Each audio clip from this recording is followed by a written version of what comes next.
بسم آب وولد ومنفس قدوس أحدو أملاك آمين. يتبارك እግዚአብሔር أملاك أبوينا لزاب صحن اسكزاتي ساعات قدمو خلو لعلو خلو نبزا ساعات زي أزب صحنا نيبوتاتنا ناي قدوسان أملاخ ناتناون أملاخ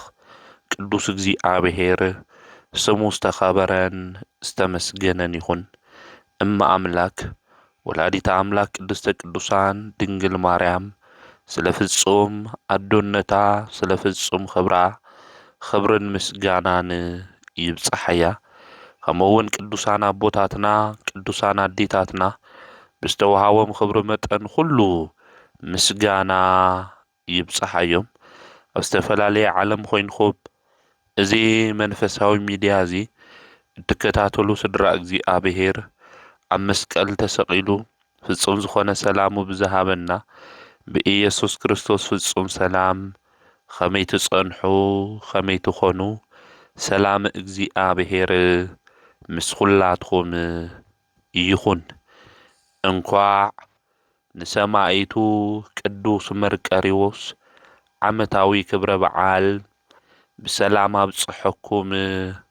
አብጽሐና። በኦርቶዶክሳዊት ተዋህዶ ቤተ ክርስቲያን ጥሪ 25 ናሰማዕቱ ቅዱስ መርቆሬዎስ ዓመታዊ ክብረ በዓል ብድምቀት ይኽበር እዩ። ጥሪ 25 ናይ ሰማዕቱ ቅዱስ መርቆሬዎስ ዓመታዊ ክብረ በዓል ዝኽበረሉ ምኽንያት ቅዱስ መርቆሬዎስ ሰማዕቱ ኣብ ልዕሊ ስእሉ ሓዲሩ ቅዱሳን ዝኾኑ ባሲሎስን ጎርጎርዮስን ስለ ዝሓገዞም ከምኡ ድማ ከሓዲ ንጉስ ኦልያኖስ ስለ ዝቐተሎ ብዚ ዕለት እዚ ዓመታዊ ክብረ በዓሉ ብድምቀት ኣብ ኣብያተ ክርስቲያናት ይኽበር እዩ። ቅዱስ መርቆሬዎስ መን እዩ? ካብ ቅዱስ መርቆሬዎስስ እንመሃሮ ንሕና እንታይ እዩ ዝብል ኣምላኽና ቅዱስ እግዚአብሔር ብዝገለጸልና ጥበብን ምስጢርን ክንመሃሃር ኢና። መርቆሬዎስ ናይ መጀመርያ ሽሙ ፊሊፓዶር ተባሂሉ እዩ ዝጽዋዕ። መርቆሬዎስ ማለት ንኣብ ፈታዊ ናይ ኢየሱስ ክርስቶስ ኣገልጋሊ ማለት እዩ። ተወሊዱ ዝዓበየሉ ድማ ኣብ ሮማ ከተማ እዩ። ኣቦኡን ኣቦ ሓጉኡን ወይ ከዓ ኣቦ ጎይቶንኡ ኣራዊት ብምህዳን እዮም ዝነብሩ ነይሮም። ሓደ እዋን ከም ልማዶም ኣራዊት ካሃድኑ ናብ ደኒ ይኸዱ። ኣብዚ ግዜ እዚ መጻወዲ ገይሮም ኣራዊት እዮም ዝሃድኑ ነይሮም። ኣብዛ እዋን እዚኣ ኣብ መጻወዲኦም ውሽጢ ዝኣተዉ ግን ካብቲ ዝለመድዎ ወጻኢ ዝኾኑ ኣራዊት እዮም። ገጾም ገጸ ከለባት ዝኾኑ ክልተ ኣወዳት ረኸቡ። ኣብዚ ግዜ እዚ ብጣዕሚ ደንገጹ። መልክዖም ከም ኣንበሳ ዝመስል ዓይኖም ድማ ከም ሓዊ ክትሪኦም እንተለኻ ዓይንኻ ዝብዝብዝ እግሮም ክረኣዩ እንተለዉ ድማ ከም ሓፂን ዝኾነ ፍጥረቶም ድማ ካብ ካሊእ ፍጥረታት ፍልይ ዝበለ ኣንበሳን ነብርን ድማ ካብ ሓይሎም ዝተለዓለ በጣጢሶም ዝድብርዩ ኣራዊት እዮም ኣብ መጻወዲኦም ኣትዩ ዝረኸቡ። ኣብዚ ግዜ እዚ ናይ ቅዱስ መርቆሬዎስ ናይ ኣቦኡ ኣቦ ማለት እዩ ኣቦ ሓጉኡ በልዕዎ ዞም ኣራዊት እዚኦም። ኣቦኡ ናይ ቅዱስ መርቆሬዎስ ክበልዕዎ ክብሉ እንተለዉ እግዚአብሔር መልአክ መጺኡ ኸልኸሎም። ኣብዚ ግዜ እዚ ካብኡ ዝውለድ ጽቡቕ ፍረ እዩ ስለዚ ንዚ ኣይትንኽእዎ ኢሉ እቲ መልአከ እግዚኣብሔር እዞም ኣራዊት እዚኦም ኸልኸሎም ምድራዊ ሓይሊ ዝኽልኽሎም የለይ እዞም ገጸ ከለባት እዚኦም እዞም ኣራዊት እዚኦም ናይ ሰማይ ሓይሊ ተለይኾነማት ስለዚ መልአክ መጺኡ ኸልኸሎም ናይ ቅዱስ መርቀሪዎስ ኣቦ ድማ እቲ መልአክ ንሱ ኣድሕኖ ድሕሪ እዚ ድማ ኣቦኡ ናይ ቅዱስ መርቀሪዎስ እዞም ኣራዊት እዚኦም ተፈጥሮኦም ተቐይሩ ናብ ገራሚ ዝኾነ ተፈጥሮ ድማ ተቐየረ ካብ ክሳዶም ብላዕሊ ናይ ኣራዊት እዩ ካብኡ ብታሕቲ ድማ ናይ ሰብ ተፈጥሮ ዘለዎም እዩ እዞም ፍጥረታት እዚኦም ናብ ገራሚነት ተለዊጦም ከም በጊዕ የውሃት ኮይኖም ምዚ ናይ ቅዱስ መርቀሪዎስ ኣቦኡ ናብ መንደሩ ናብ ገዝኡ ንክኸዱ ክኢሎም እዮም ማለት እዩ ድሕሪ እዚ ናይ ቅዱስ መርቀሪዎስ ኣቦኡ ኣሕዛባዊ እዩ ነይሩ እግዚኣብሔር ዘምልኽ የኾነ ነይሩ ኣቦ ሓጉኡ እውን እግዚኣብሔር ዘምልኽ የኾነ ነይሩ ቅዱስ መርቀሪዎስ ምስ ተወለደ እውን ናይ መጀመርያ ሽሙ ፒሊፓዴር ኢሎም እዮም ጸዊዖምዎ ማለት እዩ እዞም ናይ ኸልቢ መልክዕ ዘለዎም ድማ ምስኦም ንብዙሕ ዘመናት ተቐመጡ ማለት እዩ ካብዚ እግዚኣብሔር ኣምላክ ከድሕኖ እንተሎ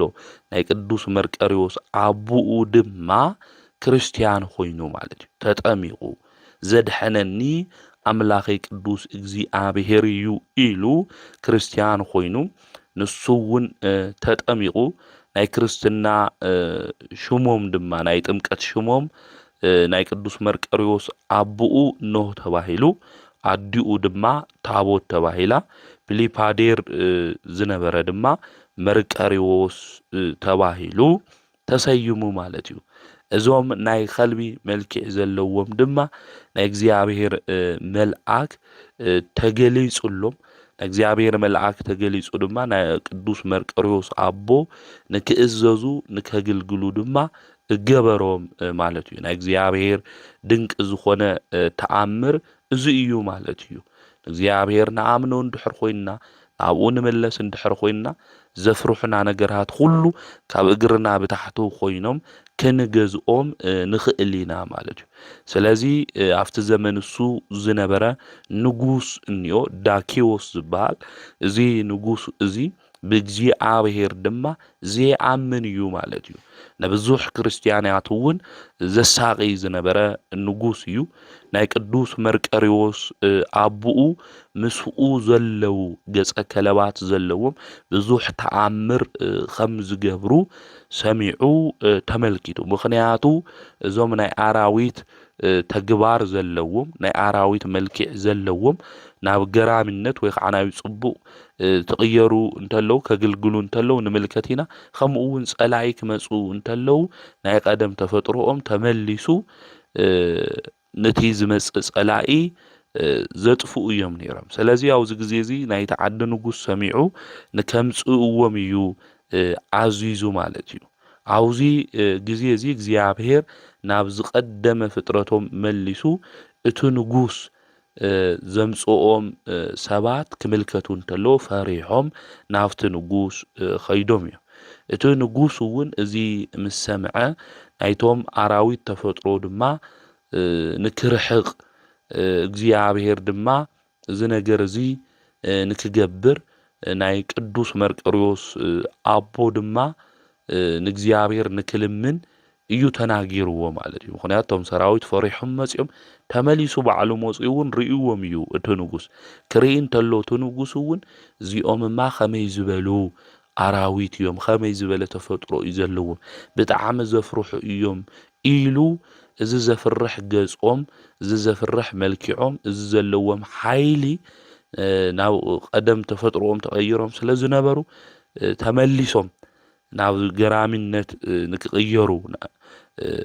ኣብዚ ግዜ እዚ ንካማልዶ ንቅዱስ መርቆሬዎስ አቦ ለመኖ ኣብዚ ግዜ እዚ ናይ ቅዱስ መርቆሬዎስ አቦ እውን ለሚኑ ክብሪ ምስጋና ንኣምላኽና ንእግዚአብሔር ይኹን ተፈጥሮኦም መሊሱ ናብ ገራም ዝኾነ ናብ ጽቡቕ ንክቕየሩ ገይርዎም እዩ ማለት እዩ ኣምላኽና ቅዱስ እግዚአብሔር እውን ናይና ጠባይ ሓደ ሓደ ሻዕ ከም ኣራዊት ኮይኑ እዩ ካብ ኣራዊነት ጠባይ ለለና ብዙሓት ሰባት እኒኤና ኢና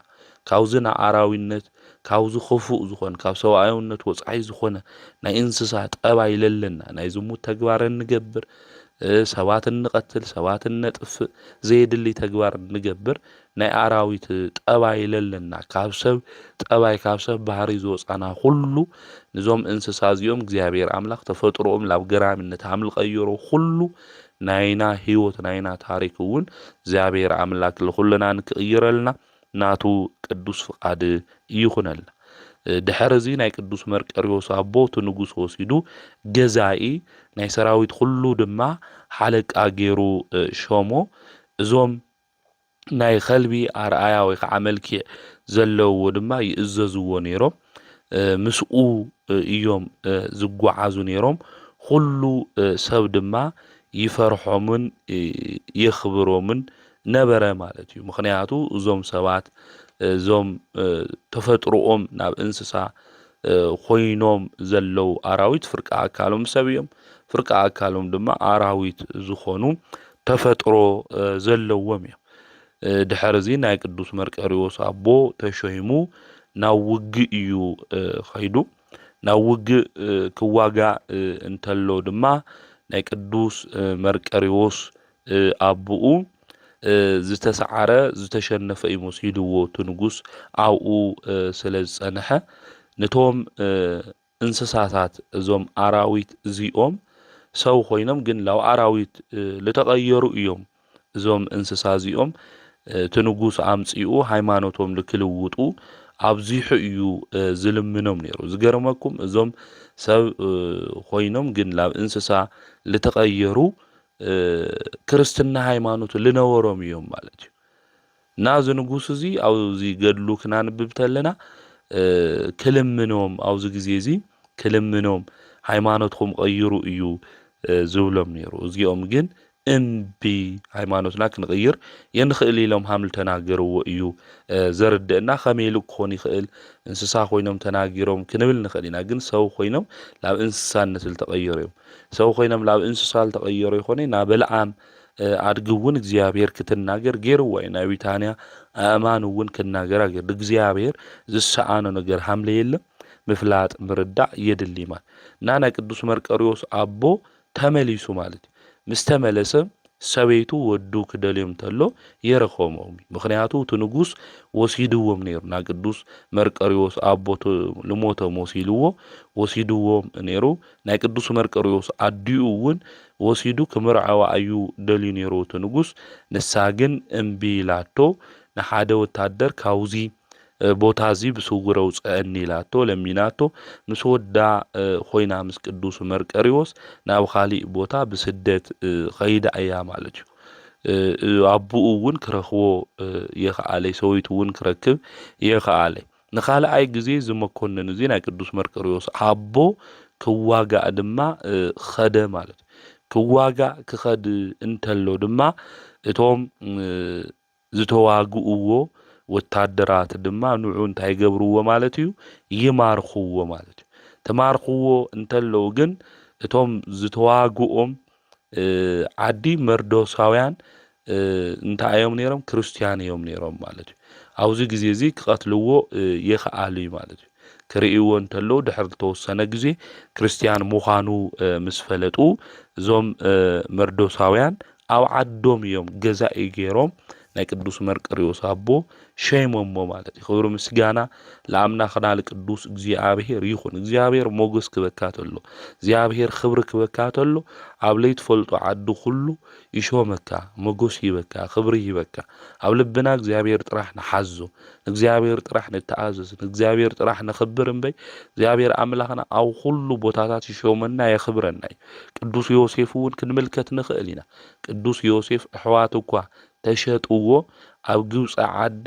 ሞጎስ ክብሪ ረኺቡ ንጉስ ንክኾን ኣዛዚ ንክኾን እግዚኣብሔር ገይርዎ እዩ ማለት ምስኡ መን ስለልነበረ እግዚኣብሔር ስለልነበረ ኣብ ስደት ዓዲ ክንኾን ንኽእል ኣብ ዝተፈላለየ ቦታ ክንህልው ንኽእል ኢና እግዚኣብሔር ኣምላኽና እንድሕር ሒዝና ኮይንና ኣብ ዘለናዮ ቦታ ኩሉ ዝሕልወና መን እዩ ተይልና ኣምላኽና ቅዱስ እግዚአብሔር እዩ ማለት እግዚአብሔር ያዕቆቦም ለፈላስያን ይሉ ልበ አምላክ ዳዊት ለስደተኛታት እግዚአብሔር እንታይ ይገብር ይሕልዎም እዩ ስለዚ አምላክና ቅዱስ እግዚአብሔር ኣብ ለለናዮ ቦታታት ሁሉ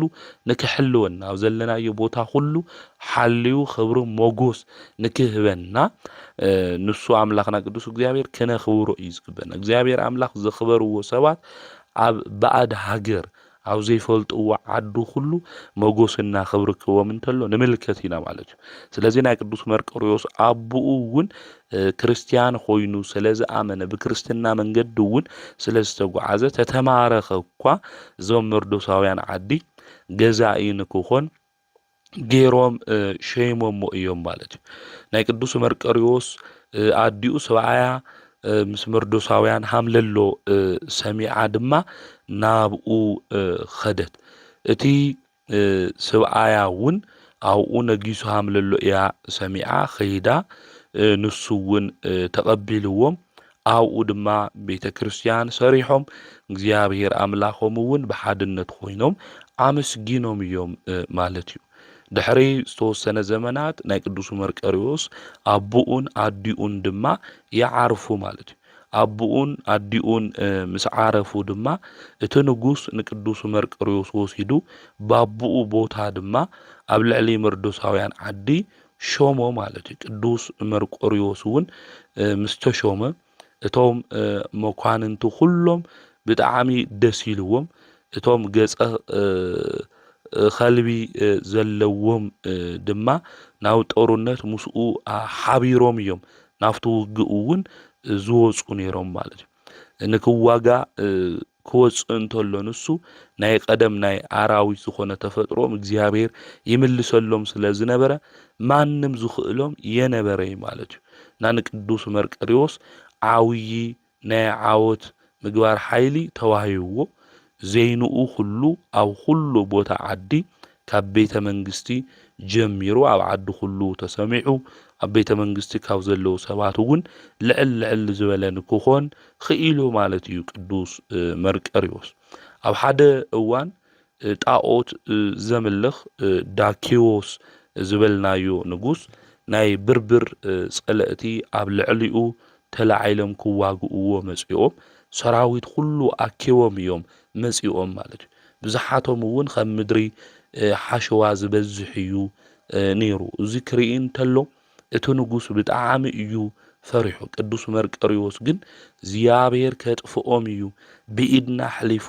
ክህበና እዩ ስለዚ ኣይትፍራሕ ኢሉ ተናገሮ ቅዱስ መርቆሬዎስ በአምላኹ በእግዚአብሔር ዝኣምን እዩ አምላኹ ቅዱስ እግዚአብሔር ሁሉ ክገብር ዝኽእል አምላክ ምዃኑ ዝፈልጥ እዩ ማለት ስለዚ ኣይትፍራሕ እግዚአብሔር ከጥፍኦም እዩ ኢሉ ናይ እግዚአብሔር ሓያልነት ናይ እግዚአብሔር ክብሪ ቅዱስ መርቆሬዎስ ተናገር ንሕና እውን ብሂወት ዘመንና ዘጭንቁ ነገራት ክመፁ እንተለዉ ዝፍትኑና ነገራት ክመፁ እንተለዉ ብዙሕ ነገር ብሂወትና ዘመን ከጋጥመና እንተሎ እግዚአብሔር አምላክ ክሕልፎ እዩ ሁሉ ዝኽእል እዩ እግዚአብሔር ልበይ ትፍራሕ እናበልና ንውሽጥና ክነጽናዕንዖ ንባዕልና እውን ጽኑዓት ክንኾን ኣብ እግዚአብሔር ዝተደገፍና ክንኸውን እዩ ዝግብእና ማለት እዩ ና ድሕርዚ ቅዱስ መርቆሬዎስ ናይ እግዚአብሔር መልአክ ኣብ ውግእ ውሽጢ ረአዮ ዝተሰሓለ ሰይፍ ድማ ብኢዱ ውሽጢ እንዮ እዚ ሰይፍ እዚ ድማ እቲ መልአክ ሃዎ ማለት እዩ ጸሎእቱ ድማ ብዓወት خمزشنف ፈጣሪኡ አምላክ ቅዱስ እግዚአብሔር ድማ ክዝክር ሃም ለግቦ ሓሰበ ማለት ስለዚ እዚ ዳኪዎስ ድማ ጣዖት ዘምልኽ እዚ ነገር እዚ ድማ ለከነሽንፍ አምላክ ቅዱስ እግዚአብሔር ከተአምን ኢካ ምክንያቱ ቅዱስ መርቆሬዎስ ክርስቲያን እዩ ዳኪዎስ እቲ ንጉስ ድማ ጣዖት ዘምልኽ እዩ ማለት እና ዞም ጸለእት እዚኦም በዓወት ከነሽንፍ ኢና አምላክ ቅዱስ እግዚአብሔር ግን ከተምልኽን ኢካ ኢልዎ ተመላአኩ እውን ተገሊጹ ነጊርዎ እዩ ነገር ግን ዳኪዎስ ብዓወት ምስ ተመለሱ ዝገበሮ እንታይ እዩ እንድሕር ኢልና ናይ ፈጣሪና እግዚአብሔር ሹም ይኾነ ፀውዑ ንኣምላኹና እግዚአብሔር ሹም ረሲዑ ማለት እዩ እግዚአብሔር አምላኽ ከምልኽ እየ ካብዚ ፈተና እዚ ካብዚ መከራ እዚ የውፅአኒ እዩ ኢሉ ዳኪዎስ ማለት ድሓር ግን ብዓወት ዝነገር እዚ ንከሽንፉ ምስ ገበሮ ቅዱስ መርቆሪዎስ እውን ኣብቲ ውግእሱ እቲ መልአክ ሰይፊ ሂብዎ እዙ 1000 ሰራዊት ብሙሉእ ክጠፍእ እንተሎ ባማኤት 1000 ዝቁፀር ዳኪዎስ ድሓረ እንታይ ገይሩ ና እግዚአብሔር አምላኽ ሹም ረሲዑ እንዲያም እቲ መልአክ ተገሊጹ ለምንታይ ና ፈጣሪ ና እግዚአብሔር ሹም ጽዋዕ ረሲዕኻ እስካብ ዝብሎ ማለት እዩ ንሕና ብህይወት ዘመንና እግዚአብሔር አምላክ ዛ መዓልቲ እዚ ኣሕልፈኒ ዛ ፈተና እዚ ኣሕልፈኒ ዛ መከራ እዚ ኣሕልፈኒ አምላኸይ ዛ ነገር እዚ እንድሕር ሕሊፍኻኒ እዚኣ ክገብረልካ እየ ሃምዚ ከግልግል እየ ሽሙኻ ክጽውዕ እየ ብዙሕ መጽዋዕታት ኢና ንኣቱ ዝነገር ዝክሓድጉ እየ ካብ ሓጢኣት ክውፅእ እየ ንስኻ ክኣትው እየ ክቆርብ እየ ንስኻ ጥራሕ ካብዚ ፈተና እዚ ካብዚ መከራ እዚ ኣውፅአኒ ኢልና ንምሕፀን ማለት ክንሓምም ተለና ክኾን ይኽእል ክንሽገር ተለና ክኾን ይኽእል ብዝተፈላለየ መከራታት ክንኾን ተለና ክኾን ይኽእል ካብዚ መከራ እዚ ካብዚ ፈተና እዚ ኣምላኽና ቅዱስ እግዚአብሔር ምስ ኣውፅአና ግን ለአምላኽና ቅዱስ እግዚአብሔር እንርስዕ ብዙሓት ኢና ማለት እዩ ስለዚህ ክነስተውዕል ይዝግብአና ከዚ ብህይወት ጠጠው ኢልና ንኸድ ዘለና ኣምላኽና ቅዱስ እግዚአብሔር ምሕረቱ ኣብ ልዕሌና ስለለብዝሕልና እዩ ስለዚህ ቅዱስ ኣምላኽና እግዚአብሔር ከነምስግኖ ይግባእ እዛ ፀሓይ እዚኣ ኣውፂኡ ዝእቲ ዘሎ ኣምላኽና ቅዱስ እግዚአብሔር ኸምናይና ስራሕና ይኾነ ኸምናቱ ሕያውነት ምዃኑ ክንፈልጥ ክንርዳእ ይግብአና ጸላኢ ዝድብርዮ ክወግአና ዝደሊ ብዙሕ ነገራት እኮ እንዮ እቶም ናባና ዝተወርወሩ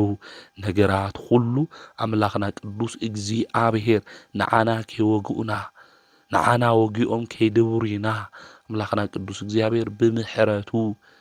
ብሕያውነቱ ይሕልወና ማለት እዩ እዚ ኩሉ ዝገብረልና ዘሎ ሓላዊና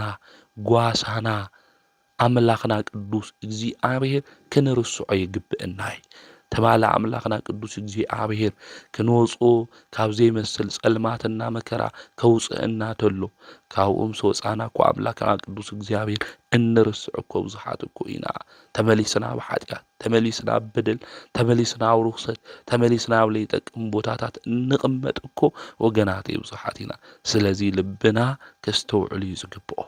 ዳኪዎስ እውን ካብዚ መከራ እዚ እግዚአብሔር የውፅኦ እዩ እምበር ንእግዚአብሔር ኣምላኽ ከም ዘምልኽ መስዋዕቲ ከም ዘቕርብ ከም ዘምልኾ እዩ ተናጊሩ ነይሩ እግዚአብሔር ካብዚ ፈተና እዚ ምስ ኣውፅኦ ካብዞም ናይ ብርብር ካብ ምድሪ ሓሸዋ ዝበዝሑ ዝነበሩ ሰራዊት ሁሉ መልአኩ ልኢኹ ቅዱስ መርቆሪዎስ እውን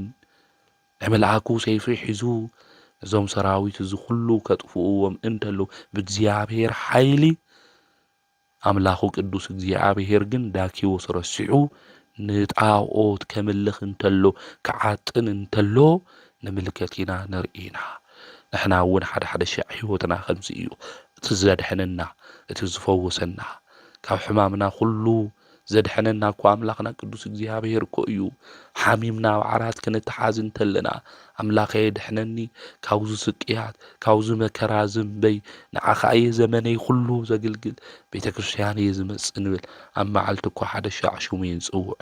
ምግቢ እኳ ክንበልዕ እንተለና ሹሙ ፀዊዕና ባሪኽና ይንበልዒ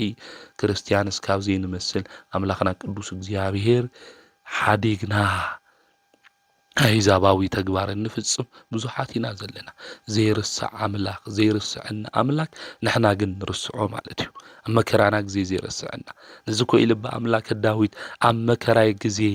ዝሰምዓካ ንዝብል ኣብ መከራ ግዜ ዝሰምዕ መን ይህልው ወገናት ኣብ ውድቀትና ግዜ ዝሰምዐና ለይቲ ሙሉእ ነበኸና ነብዓትና ሁሉ ልሕብሰልና ነገራትና ሁሉ ለስተኻኽለልና እኮ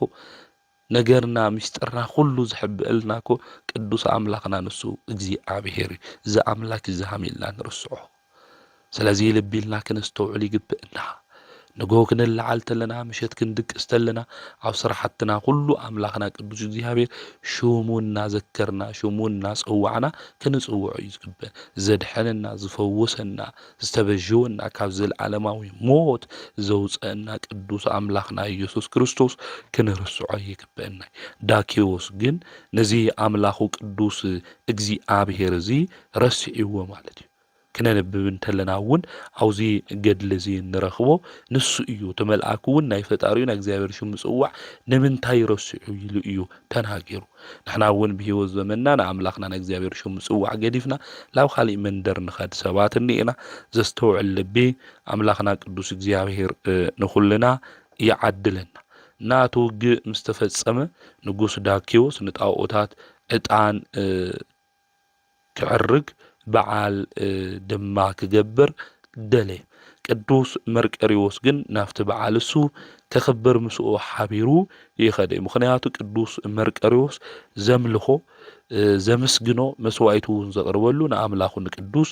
እግዚኣብሔር እዩ ኣብቲ ግዜ እሱ ቅዱስ መርቀሪዎስ ከምዘይመፀ ሰባት ሪኦም ዝሕሽው ሰባት እኒአው ኣብቲ ግዜ እሱ ቅዱስ መርቀሪዎስ ሃምሌ መፀ ከምኡ እውን ምስኦም ሃምሌ ተሓባበረ ምስ ተረድኡ ናፍቲ ንጉስ እሱ ኸይዶም መልእኽተኛታት ልኢኾም ቅዱስ መርቀሪዎስ እኮ ናውዚ የመፀአይ ኢሎም ተናገሩ ቅዱስ መርቀሪዎስ ድንጉዩ መፂኡ ናፍቲ ንጉስ ምስ መፀ ኣብዚ ግዜ እዚ ዕጥቁ ዝነበሮ ናይ ውትድርና ሁሉ ኣውፂኡ ኣብቲ ንጉስ ደብረየሉ ከምዚ ኢሉ ድማ ተናገረ ኣነ ክብርን ምስጋናን ንዑ ይኹን ጎይታይ ኢየሱስ ክርስቶስ ኣይክሕዲ ንዝረኸሱ ጣዖታት እውን ኣይሰግዲ ኢሉ ተናገረ ከመይ ዝበለ እምነት እዩ ህዝቡ ኩሉ ክሰግድ እንተሎ ህዝቢ ኩሉ ከምልኽ እንተሎ ቅዱስ መርቀሪዎስ በይኑ ካፍቶም ህዝቢ በይኑ ኮይኑ ኣነ ዘምልኾ መን ኢሉ ኣምላኸይ ቅዱስ እግዚኣብሔር እዩ ስለዚ ንኢየሱስ ክርስቶስ እየ ኣነ ዝሰግድ ንዑ ድማ የክሕዲ ንዝረኸሱ ጣዖት እውን ኣይሰግዲ ኢሉ እዩ ተናጊሩ ንሕና ብሂወት ዘመንና ከምኡ ደንብል ንኾን ህዝቡ ኩሉ ተኣኪቡ ንጣዖት ከምልኽ እንተሎ ክሰግድ እንተሎ ክንብርከኽ እንተሎ በይና ቀሪና እናምልኾኣና ኣምላኽና ቅዱስ እግዚኣብሔር እዩ ንዝረኸሰ ጣዖት ድማ የሰግዲ ምክንያቱ እምቢ ክብል እንተሎ ድሕሪ ዝበፅሖ መከራ እኮ ቅዱስ መርቀሪዎስ ይፈልጥ እዩ ምክንያቱ ቅድሚኡ ዝነበሩ ክርስቲያን ዝበፅሖም ዝነበረ መከራ ይፈልጥ እዩ ዳኪዎስ ድማ ጨካን ንጉስ እዩ ከሓዲ ንጉስ እዩ ናማልኽቱ የስውኢ ዝበለ ይሰግዲ ዝበለ ብዙሕ ስቅያትና መከራ እዩ ዘብፅሕ ኣብዚ ግዜ እዚ ንጉስ ዳኪዎስ እዚ ነገር እዚ ምስ ሰምዐ ብጣዕሚ ተናደደ ኣብ ሩሑስ ዕንጨቲ ገይሮም ድማ ብሽመል ገይሮም ንክገርፍዎ ኣዘዘ ከምኡ እውን ካብ ላሕሚ ቆርበት ዝተሰርሐ ጭጉራፍ ብኡ እውን ገረፍዎ ደሙ ከም ማይ እስካብ ዝፈስስ ንቅዱስ መርቀሪዎስ ገረፍዎ እዚ ኩሉ መከራ ዝበፅሕ ለሎ ኣምላኹ ቅዱስ እግዚኣብሔር የክሕዲ ስለ ዝበለ ካብ ክርስቶስ ፍቅሪ ዝፈልየኒ እንታይ እዩ ኢሉ ስለ ዝሓሰበ እዩ ማለት እዩ ንሕና ካብ ክርስቶስ ፍቅሪ ብዙሕ ነገር ፈሊና እዩ ገንዘብ ፈሊና ጣዖት ኮይኑ ናይ ዓለም ነገር ጣዖት ኮይኑ ፈሊና እዩ ቁሳዊ ነገር ጣዖት ኮይኑ ፈሊና እዩ ቅዱስ መርቀሪዎስ ግን ናይዚ ዓለም እዚ ጣዕሚ ብፍጹም ዝነዓቀ እዩ ነዚ ቅዱስ ኤፍሬም እውን ኣማን መነኑ ሰማዕታት ጣዕማ ለዚ ዓለም ኢሉ ዝተናገረ ማለት ሰማዕታት ብሓቂ ናይዚ ዓለም እዚኣ ጣዕሚ ነዓቁ ስለ መንግስተ ሰማያት ድማ መራራ ዝኾነ ሞት ተዓገሱ እናበለ ስለ እግዚኣብሔር ድማ ብዙሕ ፈተና ስቅያት ተዓጊሶም ሰማዕታት መከራ ምል ተቀበሉ ቅዱስ ኤፍሬም ዝተናገረ ነዚ እዩ ማለት እዩ ሰማዕቱ ቅዱስ መርቀሪዎስ እውን ኣምላኸይ ቅዱስ እግዚኣብሔር ኣይክሕዲ ኢሉ ንክግረፍ ደሙስ ካብ ዝፈስስ ተገሪፉ እዩ ድሕሪ እዚ ናይቲ ዓዲ ሰባት ቅዱስ መርቀሪዎስ ይፈትውዎ ስለ ዝነበሩ እቲ ንጉስ እውን ፈሪሑ ናብ ኮፖዶቅያ ናይ እስያ ክፍሊ ናብ ዝኾነት ናብ ቂሳርያ ብሓፂን መእሰሪ ወይ ከዓ መትሐዚ ገይሩ ልኢኽዎ እዩ ማለት እዩ ኣብኡ ድማ ንከሳቂዎ ኣሳቂዮም ድማ ኣብ መወዳእታ ብሰይፊ ክሳዱ ንክቆርፅዎ እዩ ዳኪዎስ ንጉስ አዚዙ ማለት እዩ ስለዚ እዚ ሰማዒት እዚ ዝግረፍ ዘሎ ብዙሕ መከራ ዝበጽሖ ዘሎ ብሓውን እውን ዝቃጸል ዘሎ ብዙሕ ፈተናታት ዘጋጥሞ ዘሎ ኣምላኽ ቅዱስ እግዚአብሔር የክሕዲል እዩ ነዚ እዩ ልበ ኣምላክ ዳዊት እውን ምስክራትካ ዘድንቁ እዮም ስለዚ ነፍሰይ ደለየቶም ኢሉ ዝናገር ዘሎ ነዚ እዩ ማለት ቶም ስለ እግዚአብሔር ዝምስክሩ ቅዱሳን ሰማዒታት ዘድንቁ እዮም ስለ ባዕሎም ክብሪ ኢሎም ይኾነ ሽሞት ሽልማቶም ክብሮም ሁሉ ገዲፎም ክብርና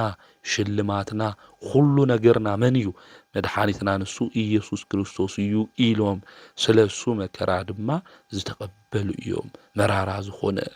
መከራ ዝተቀበሉ ነዚ እዩ ኣብ መልክዓ ኢየሱስ ክንደግም እንተለና ደራሲ ክናገር እንተሎ ኣሃዊከ ሰማዒታት ቆላተ ሕማማት ወረዱ ወጻድቃኒከ ገዳማት ኦዱ ኢሉ ዝተናገረ ሕዋትካ ሰማዒታት መከራ ተቀበሉ ሕማም ተቀበሉ ጻድቃን ድማ ካብ ገዳምና ገዳም ዞር ኢሉ ዝተናገረ ነዚ እዩ ሰላም ለመካየድ ከአሃዱ አሃዱ ክንብል እንተለና መልክዓ ኢየሱስ ማለት እዩ ስለዚ ቅዱሳን ሰማዒታት ብዙሕ መከራ ዝተቀበሉ እዮም ነዚ እዩ ቅዱስ ጳውሎስ እውን ከምኡ እውን ልበ ኣምላክ ዳዊት ከም ዝሕረዱ ኣባጊዕ ተቆጸርና በብመዓልቲ ከም ዝሕረዱ ኣባጊዕ ተቆጸርና ኢሉ ዝተናገረ ነዚ እዩ ካብ ቦታ ናብ ቦታ እውን ዞርና ኢሎም ዝተናገርዎ ነዚ እዩ ወገናተይ ና ቅዱሳን ሰማዒታት ስለ ክርስቶስ ኢሎም ስለ ቤተ ክርስቲያን ኢሎም ብዙሕ መከራ ዝተቀበሉ እዮም ነብስና ክደልዮም ዝግባእ ዘድንቁ ምስክራት ንቅዱስ መርቆሬዎስ እዮም ሹመቶም ሓዲጎም ዝነበሮም ስልጣን ሁሉ ሓዲጎም ኣምላኾም ቅዱስ እግዚአብሔር የንክሕዲ ዝበሉ እዮም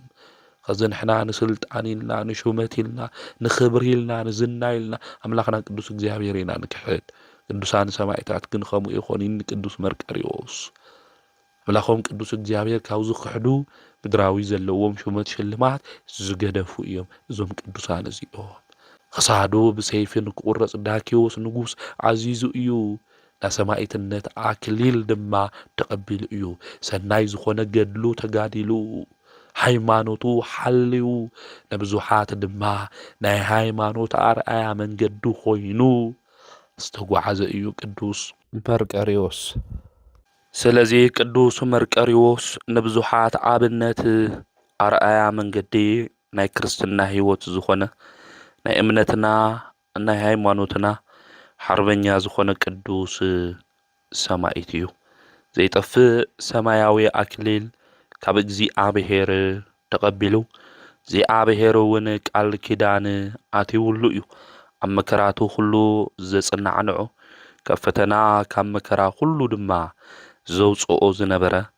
ኣምላኽ ቅዱስ እግዚአብሔር እዩ ኣምላኽና ቅዱስ እግዚአብሔር እውን ነዚ ዓብይ ሰማዒት ቅዱስ መርቆሬዎስ ቃል ኪዳን ከኣትወሉ እንተሎ ካብ ቅዱስ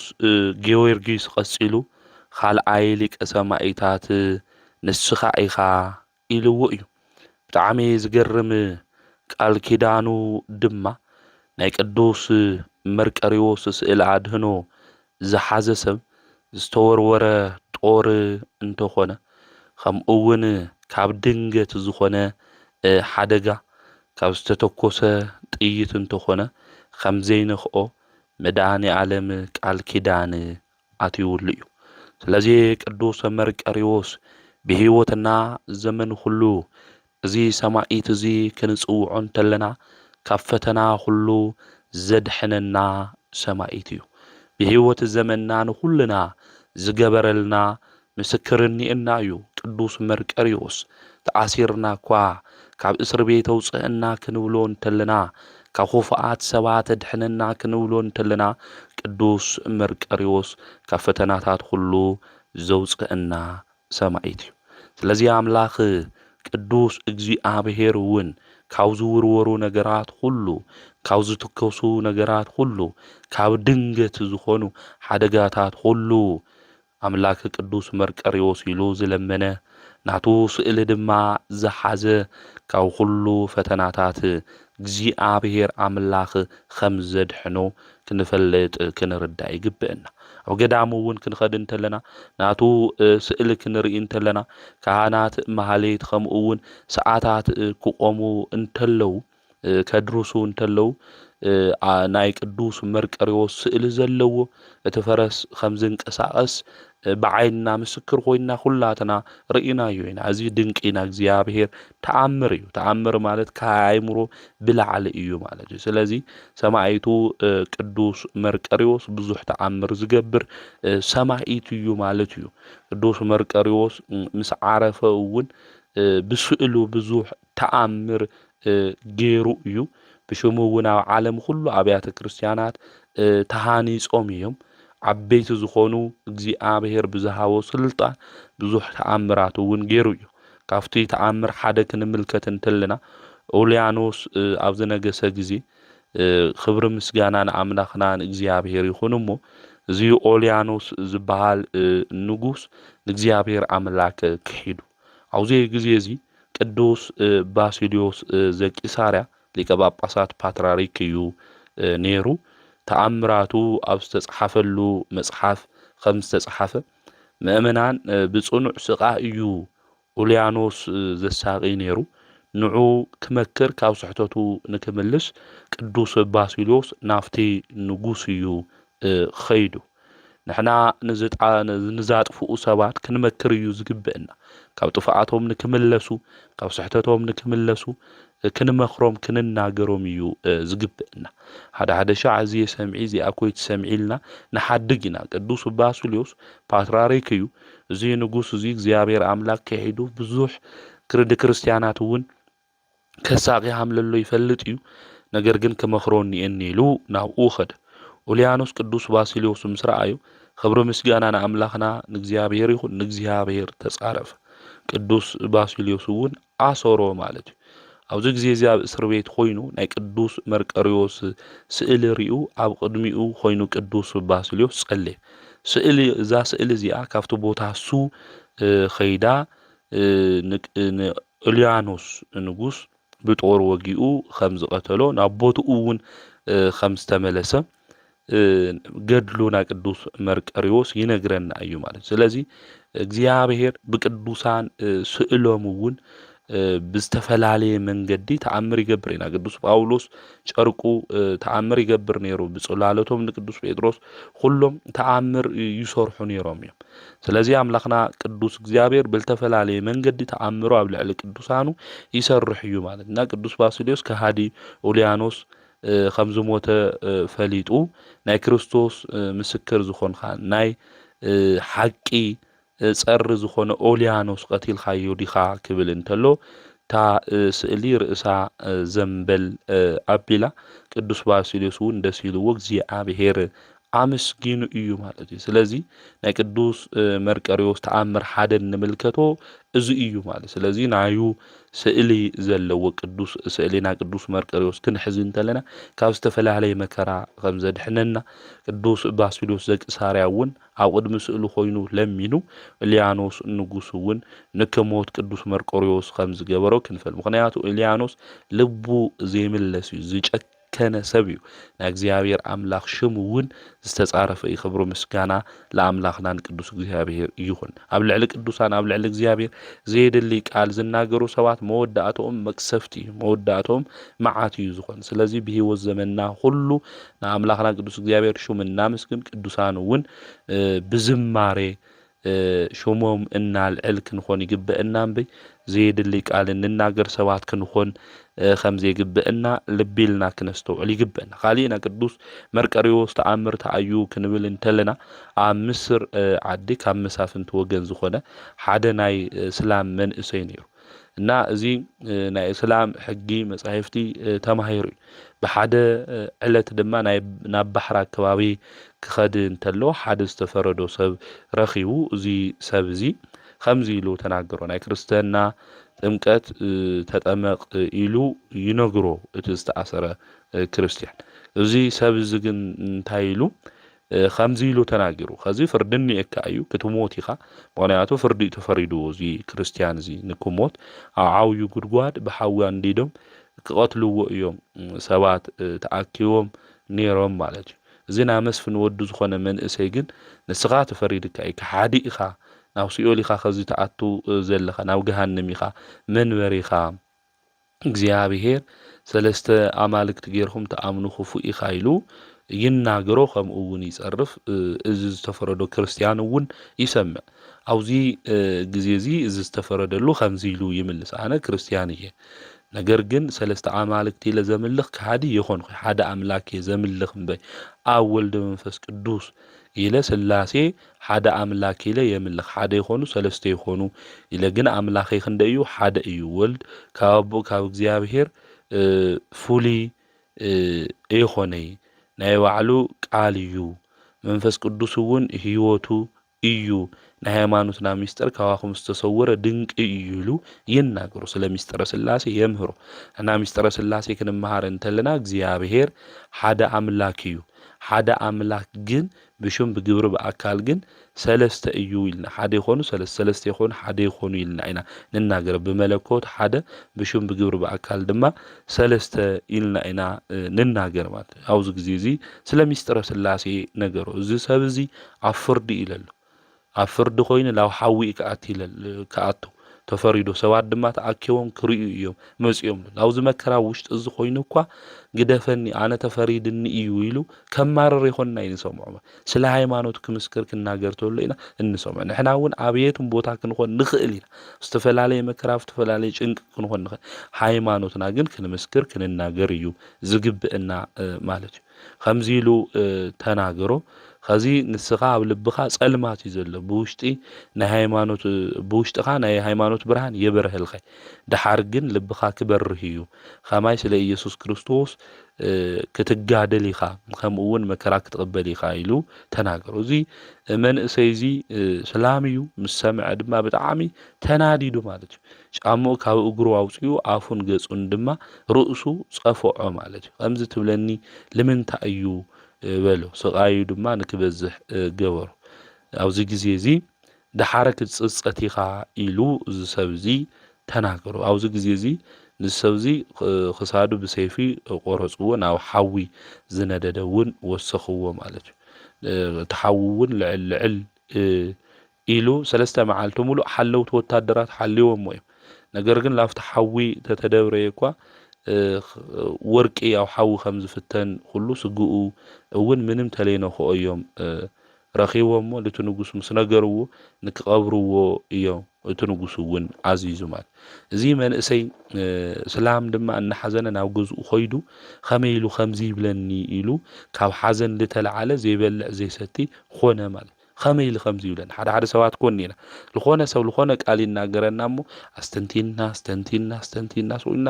ብዙሕ ንገብሮ አጉሊህና ካብ ላው ጭንቀት ይላል ሓደ ላው ጭንቀት ክእትየና ልኸል መንስኤ እውን ነገራት እንታይ ክንገብር አጉሊህና ክነምጾ ተለና ላብስ ጭት ይወስድና ተስፋ ንቆርጽ ዝኾነ ነገር ለምንታይ ሃምዚ ላትኒ ኢና ንብል በህይወት ዘመንና ሰብ ቃል ተናገርና ኣብ ልብና ጌርና ለውሽጥና ክንጎድእ አይግበን ሰብ ግን ለምንታይ ሃምዚ ይልኒ ሃሜልካ ኢኻ ስለ ክርስቶስ ትምስክሪና አነ ሰላምና ሃለኹስ ለምንታይ ሃምዚ ይልኒ ኢሉ ሓሰበ ዘይበልዕ ዘይሰቲ ድማ ኾነ ማለት አውዚ ግዜ እዚ ለምንታይ ከምዚ ኢሉ ተናገረኒ ኢሉ ቤተሰቡ ድማ ለምንታይ እዩ ሃምዚ ኮይኑ ዝወድና ኢሎም ጠየቅዎ ድሓር ግን ብልቡ አጽናዕኒዖሞ ማለት ንሱ ግን ክጽናዕና አይኸኣለይ ማለት ብዚ ግዜ እዚ ናብ መቃብር ነብይ ክኸድየ ይብሎም ማለት ናብ ነብይ መቃብር ክኸድየ ክብል እንተሎ ወለዱ ደስ ኢልዎም ስንቅ ገይሮም ምስ ሰብ ገይሮም ድማ ነዚ ሰብ እዚ ይልእኽዎ ማለት እዩ ምስ ኸደ በፂሑ ክምለሱ እንተለው እዚ ቆልዓ እዚ ክሸን ኢሉ ካብ ፈረሱ ይወርድ እሞ ምስ ወረደቶም ካልኦት ምስኡ ዝነበሩ ምሳና እንዩ ኢሎም ጉዕዞኦም ይቅጽሉ ማለት እዩ ጉዕዞኦም ክቅጽሉ እንተለው ግን እዚ ቆልዓ እዚ ምስኦም የነበረ ማለት እዩ ኣብ ጫካ ወይ ከዓ ኣብ ዱር እዩ ነይሩ ማለት እዩ ኣብዚ ግዜ እዚ ብጣዕሚ ሓያል ዝኾነ ኣራዊት ዝበዝሖ ጫካ እዩ ነይሩ ዱር እዩ ነይሩ ኣውዚ ግዜ እዚ ብጣዕሚ ይድንግጽ ይፈርሕ ማለት እዩ ካብኡ ኣብ ምስር ዓዲ ኣብ ናብኡ ገዛ ኣከባቢ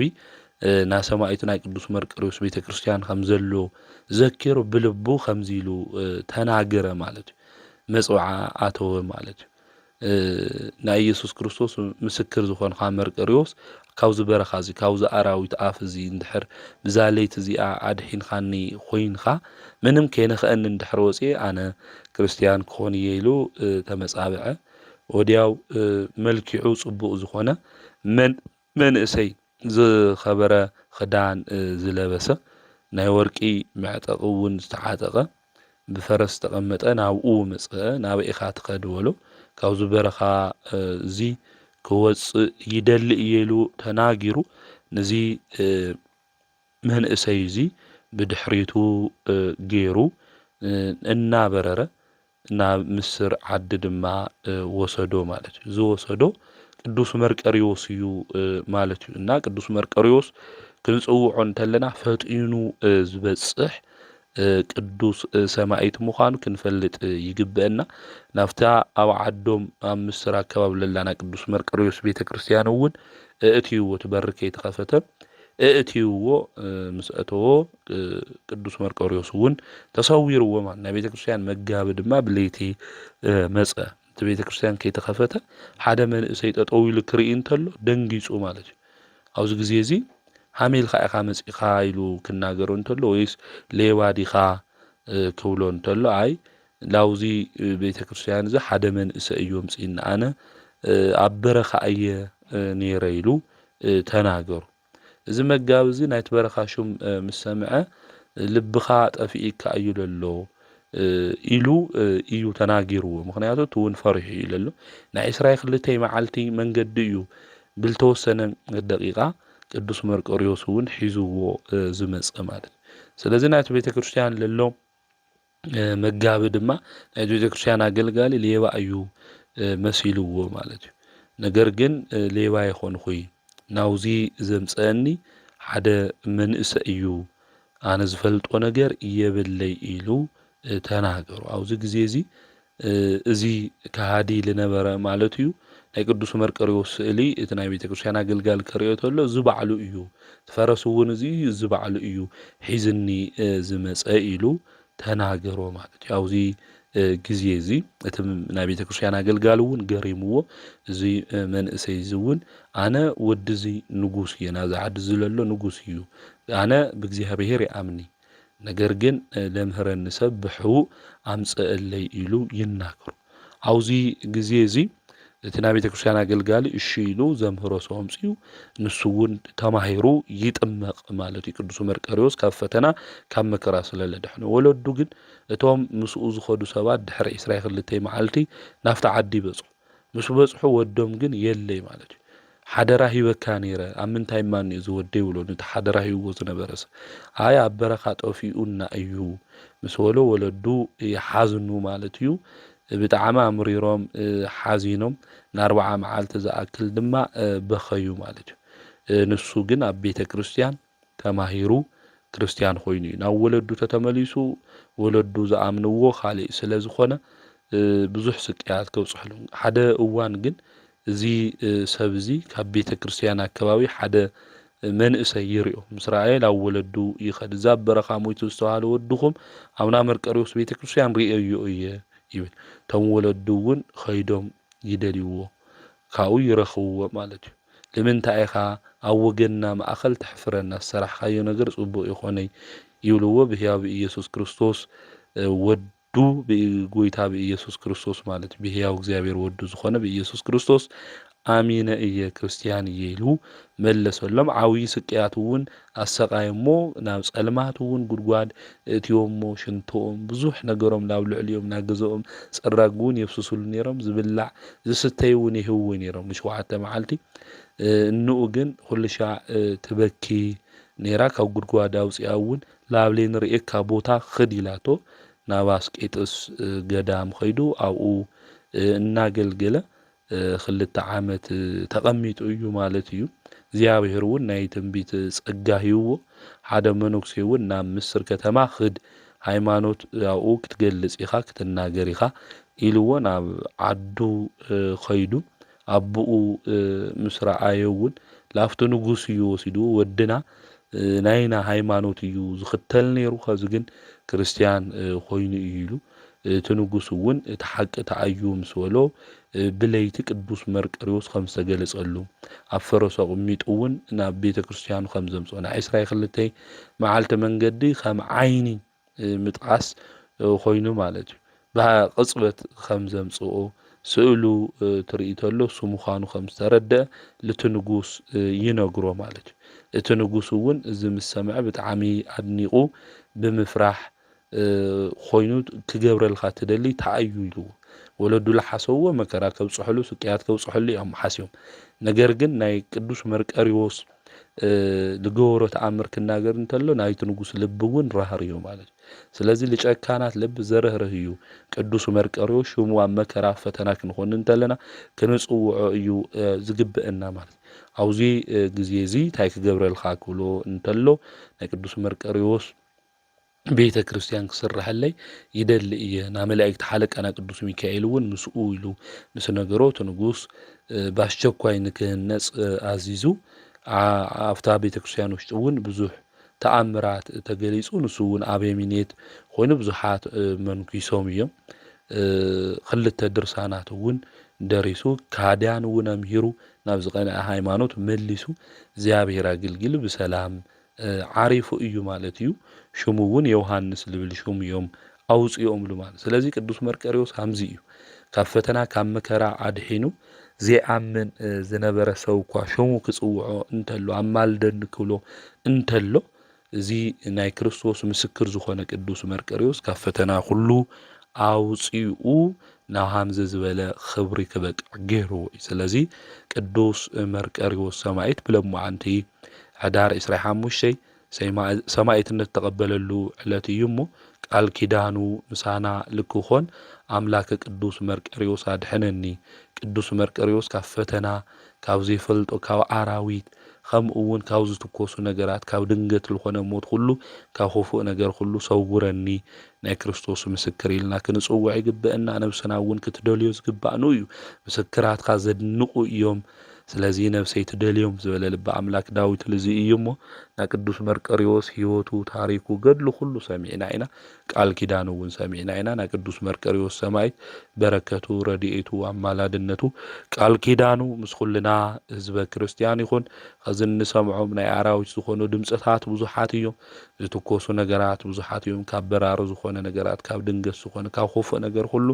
ቅዱስ መርቆሬዎስ ንከድሕነና ንኣምላኽና ንእግዚአብሔር ቅዱስ ፍቃድ ይኹነልና ከምኡውን ብሎማዓንቲ መጽሓፈ ስንክሳር ክናንብብ እንተለና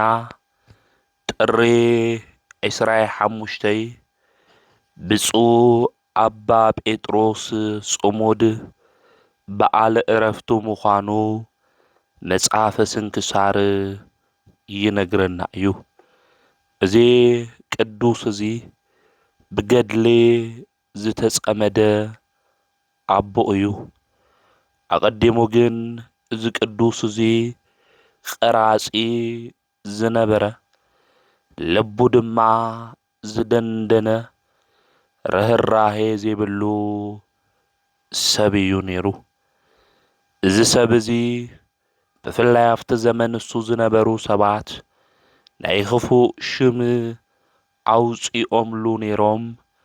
ጽውዕዎ እንተለው ጨካን ርህራሄ ዘይብሉ ሰብ እናበሉ ይጽውዕዎ ነበሩ ድሕሪ እዚ ናይ ኃጢአተኛታት ሞት ዘይደሊ ጐይታናን አምላኽናን ኢየሱስ ክርስቶስ ካብኡ ምጽዋት ዝልምን ሓደ ድኻ ለኣኸሉ ምክንያቱ አምላኽና እግዚአብሔር ናትና ሞት አይደሊ ንሕና ብኃጢአት መንገዲ ክንኸድ እንተለና ብኽፍኣት መንገዲ ክንጓዓዝ እንተለና ምሕረት ዝገብረልና ቅዱስ አቦ እዩ ናይ ምሕረት ጐይታ ናይ ፍቕሪ አቦ እዩ እግዚአብሔር ስለዚ እዚ ሰብ እዚ خفوء እዩ ጨካን እዩ ርህራሄ ዘይብሉ ሰብ እዩ ቀራጺ እዩ ብዝሰርሖ ስራሕ ኩሉ ድማ ንሰባት ዘጭንቕ ሰብ እዩ ነይሩ መላኽና ቅዱስ እግዚኣብሔር ግን ብዚ ስርሑ እዚ እቲ ሰብ ንክሞት ኣይደለየን ንከምህሮ ድማ ሓደ ዝምጽውቲ ሰብ ናብኡ ለኣኸሉ እቲ ዝልምን ድኻ ሰብ ድማ ለመኖ ኣብቲ ግዜ እሱ ኣገልጋሊኡ እንጀራ ተሸኪሙ ናብኡ ስለ ዝበጽሐ እቲ ኣገልጋሊ ካብ ዝተሸከሞ ካብ ርእሱ ሓንቲ እንጀራ ነዚ ድኻ ሃቦ እዚ ዝገበረ ርህሩህ ስለ ዝኾነ ይኾነ ነገር ግን ናብኡ ተመሊሱ ንከይመጽእ ደጋጊሙ ድማ ከይልምኖ ተመሊሱ ናብኡ ንከይመጽእ ዝገበሮ እዩ እቲ ምስኪን ድማ ተቐቢሉ ናብ መሕደሪኡ ኸደ ብዛ ለይቲ እዚኣ ደቂሱ እናሃለወ እቲ ቀራጺ ጨካን ርህራሄ ዘይብሉ ሰብ ብሕልሚ ከም ዝረአየ ብዙሓት ንኡ ክስሕብዎ ከም ዝደልዩ ተመልኪቱ ብኢዶም ድማ ሚዛን ሒዞም እዮም ብዚ ሚዛን እዚ ብዙሓት ጽቡቕ ዝገበሩ ከምኡውን ክፉእ ሓጢኣት ዝሰርሑ ነይሮም ማለት እዩ ኣብቲ ሚዛን እሱ እቲ ሚዛን ክመጽእ እንተሎ ድማ ክዳኖም ጻዕዳ ዝኾኑ ብርሃናውያን መላእክቲ መልክዖም ደስ ዝብሉ ድማ ብዙሓት ነበሩ ማለት እዩ ስለዚ ንሳቶም እውን ጠጠው ኢሎም ነይሮም መላእክቲ ንሓዚኖም ድማ ነይሮም ማለት እዩ ምንም ዝረኸብሉ ነገር ስለ ዘይብሉ ንዑ ሓዚኖም ነይሮም ብየማኑ ኮይኖም እዚ ኣብዚ ሚዛን ውሽጢ ታይና ክነቕምጥ ኢሎም ይናገሩ ነበሩ ካብኣቶም ሓደ መልአክ ግን ጴጥሮስ ነቲ ድኻ ዝሃቦ ዝደብረየሉ እንጀራ ኣምፂኡ ኣፍታ ሚዛን ድማ ኣቐመጠ ካብዚኣ ወፃኢ ጽቡቕ ነገር የውሉ ማለት እዩ ንሕና እውን ምስ ሞትና ክንስተውዕሎ ዝግብአና ኣብ ቅድሚ እግዚኣብሔር ጠጠው ንብል ኢና ኣብ ቅድሚ እግዚኣብሔር ጠጠው ክንብል እንተለና ካብ እግዚኣብሔር ፍርዲ ንቕበል ኢና ፍርድና እንታይ ይኾን ወገናተይ በዚ ህይወት ዘመንና እዚ ክንመላለስ ተለና ኣብዚ ዓለም እዚ ሰናይ ተግባር ጽቡቕ ስራሕ ሰሪሕና ደንኾን መጽዊትና ደንኾን ጸሊና ደንኾን ሰጊድና ደንኾን ጾሙና ደንኾን ብናይ ጽድቂ መንገዲ ብትእዛዝ እግዚኣብሔር እውን ተጓዒዝና ደንኾን ስለዚ ምስትውዓል ልቢ ምባል የድሊ እዩ ማለት እዩ ስለዚ እዚ ጨካን ዝኾነ ርህራሄ ዘይብሉ ጴጥሮስ ምንም ጽቡቕ ስራሕ ኣይነበሮን ስለዚ ኣፍታ ሚዛን ክትቕመጥ እትኽእል ሓንቲ እቲ ምስኪን መጽኡ ክልምነው እንተሎ ዝሃቦ ዝደብረየሉ እንጀራ ጥራሕ እያ ንሕና ብቅድሚ እግዚኣብሔር ጠጠው ክንብል እንተለና ወገናተይ እንታይ ሰናይ ተግባር ይኾን ኣብ ቅድሚ እግዚኣብሔር ክግለጸልና ይኾን ተሓቢእና ዝሰራሕናየን ሕድሕድ ሓጢኣትና ሽዕቲኡ ኣብ ቅድሚ ቅዱሳን መላእክቲ ቅድሚ ካልኦት እውን ቅዱሳን ኣብ ዘለውዎ ክግለጽ እዩ ዘይግለጽ ሓጢኣት የለይ ሰብ ይረኣየና ኢልና ተሓቢእና ዝገበርናዮም ገበናትና በደላት ኩሉ ኣብ ቅድሚ እቲ ንጉስ ፈራዲ ኣምላኽ ቅዱስ እግዚኣብሔር ቅድሚ ክግለጽ እዩ ካብኡ ዝሕባእ ነገር የለን ከዛ ሓቢእና እንሰርሖም ብዙሓት ሓጢኣታት እኒኡ ብዙሓት በደላት እኒኡ ንስሓ ዘይንኣትወሎም ንስሓ እንድሕር ኣትዩናሎም ኮይና ሓጢኣትና ይድምሰስ እዩ ብልቢ ኮይና ሓዚና ናብ ካህን ቀሪብና እንድሕር ተናዚዝና ኮይና ንስሓ እንድሕር ዘይኣተና ኮይና ግን ሓጢኣትና ኩሉ ይግለጽ እዩ ጽቡቕ ዝተባሃለ ስራሕና እውን ኣብ ሚዛን ይቕመጥ እዩ ኣየናይ ይበልጽ ይኾን ከዚ ወገናተይ እስኪ ነስተውዕል ኣብ ልብና ንመለስ ኣየኑ ይበልጽ ይኾን ሓጢኣትና ዶ ወይስ ጽድቅና እንታይ ዓይነት ናይ ጽድቂ ስራሕ እኒአና ይኾን ጽድቅኹም ጸሓፉ ተተባሃልናስ እንታይ ናይ ጽድቂ ስራሕ ናይ ጸሎት ጽድቂ እኒአና ዶ ይኾን ናይ ቅዳሴና ቅዱሰሉ ናይ ጽድቂ መንገዲ ህልወና ደይኾን ስጋው ደሙ ተቀቢልና ደንኾን ንስሓ አቲና ንሰግድ ደንኾን ወገናተይ ንጾም ደንኾን ንምጽውት ደንኾን ወይስ ባባና ሰባት ለሓዝኑልና ጨካናት ክፉኣት ሰባት ኢና ኮይና ዘለና ስለዚህ ምስተውዓል ልብ ምባል የድሊ ኣብ ቅድሚ እግዚአብሔር ኣብ ፍርድ ጊዜ ጠጠው ንብል ኢና ለዚ ቅዱስ ያዕቆብ ዘስሩግ እውን ክናገር እንተሎ ሰለስተ ነገር የፍረሐኒ ኢሉ እቲ ሓደ ስጋይ ካብ ነፍሰይ ትፍለይ ተላ ትመበል ካልኣይ ኣብ ቅድሚ እግዚአብሔር ጠጠው ክብል እንተለኹ ኣብ ፍርዲ ማለት ትመበል ሳልሳይ ካብ እግዚአብሔር ዝወፅእ ቃል የፍረሐኒ ናው ሲኦል ይኾን ይልእኸኒ ወይ ከዓ ናብ ገነት ትፍርድ ካብ እግዚአብሔር ዝወፅእ ቃል የፍረሐኒ ኢሉ ተናጊሩ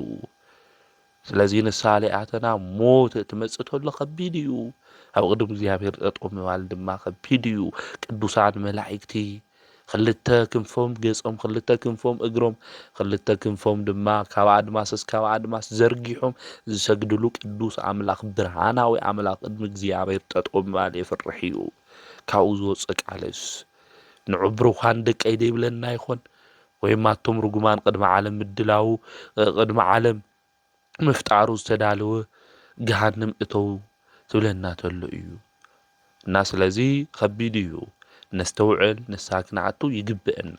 ዘመንና በቀልድ ክንሕልፎ የብልናይ ኃጢአት ሰሪሕና በዲልና ንብድልና ኃጢአት ነገብር ኢና